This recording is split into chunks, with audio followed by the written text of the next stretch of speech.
시작된 이유를 좀 한번 되돌아보는 게 어떨까 싶어요. 이게 한일 문제로서 이 강제징용 배상 문제로 시작한 갈등이 일본이 경제보복해서 좀 커지고 또 거기에 대해서 한국이 이 지소미아 폐기하겠다는 맞보복 차원에서 이걸 함으로써 결국 배가 산으로 간 건가요? 네, 그렇다고 봅니다. 다 아시다시피 시발점은 우리 대법원의 강제징용 문제에 대한 재판 결과였고 네. 그 재판 결과에 대해서 일본이 한국 정부 차원에서 이 문제를 좀 해결할 수 있는 방안을 내달라고 여러 차례 요구를 해왔고 그런 과정에서 우리 정부는 오랜 고민이 너무 길었습니다.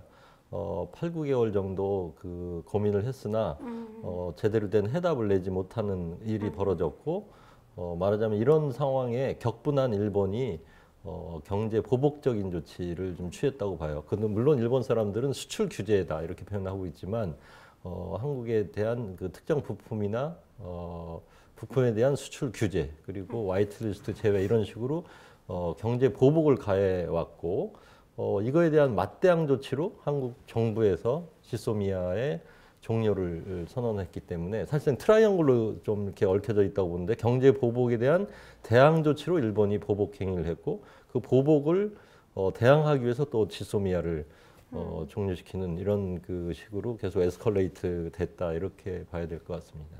근데 그 에스컬레이션 된 그 과정이 논리적이에요? 보통 사람들이 보기에는 아니 뭐 경제보복은 그럼 경제보복으로 대신하면 되지 또 왜 일본에서는 또 그렇게 생각할 거 아니에요? 왜 안보 이슈 가지고 갑자기 이러느냐라고 생각하는 게 일본의 입장일 것 같은데 교수님 생각은 어떠세요? 이게 맞는 건가요?